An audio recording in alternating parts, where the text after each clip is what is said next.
Pure gold is fairly soft and bright yellow, so it's common to create an alloy to strengthen it and alter its color.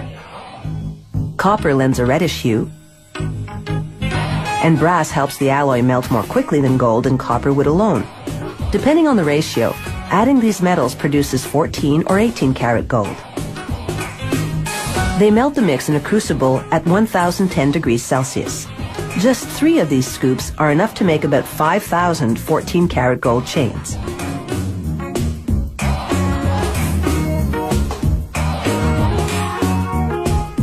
A worker pours the molten alloy into a casting machine. Water cools the metal to around 370 degrees Celsius, solidifying it. The metal passes through a round die, which shapes it into a golden rod that's nearly 2 meters long.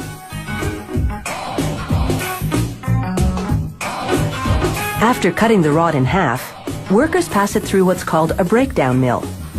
The machine reshapes the rod from round to square, so it'll be easier to stretch.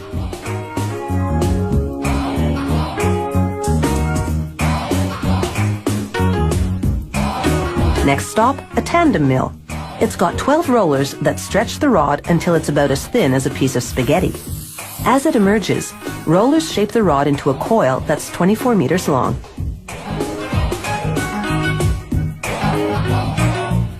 Workers soften the coiled metal in an oven.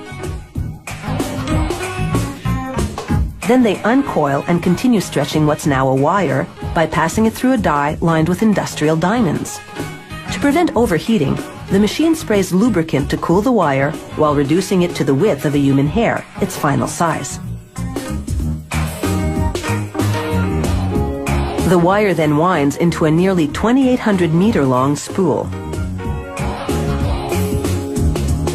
Next, they unwind 32 of the spools and run the wires through another oven to soften them even more. Just in case you're thinking working here is a golden opportunity, you should know that security is very tight. Employees must pass through metal detectors before going home, and wearing jewelry to work is strictly forbidden. This machine makes what's called cable chain.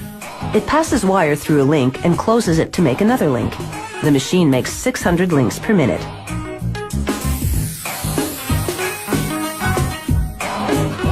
Here, a worker does a random quality check.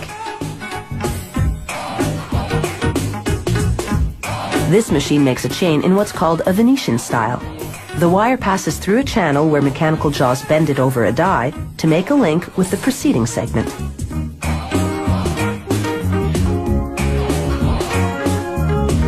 To make what's called a spider style, this machine passes a wire through up to 5 loops before closing the link.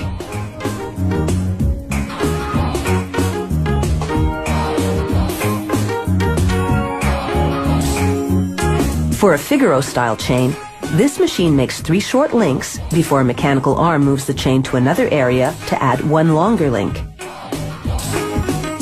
The arm then moves it back to add 3 more short links.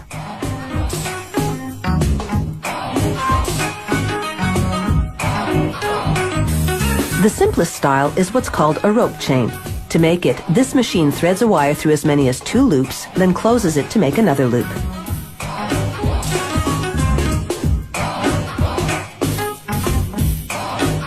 They coat the finished chains with a lubricating powder that prevents the links from sticking to each other during the next step, when they heat the chains to 815 degrees Celsius. This activates a soldering agent added to the metals earlier. It fuses the ends of the links to each other. This machine welds a link to a clasp on the chain. A tag indicating the gold quality goes onto the clasp. Finally, the chains go through 4 chemical baths, which thoroughly clean them. Then workers plate them with a layer of 14 or 18 karat gold. Plating gold with gold creates a more vibrant finish. After one last quality check, these chains are ready to dazzle their way to a neckline near you.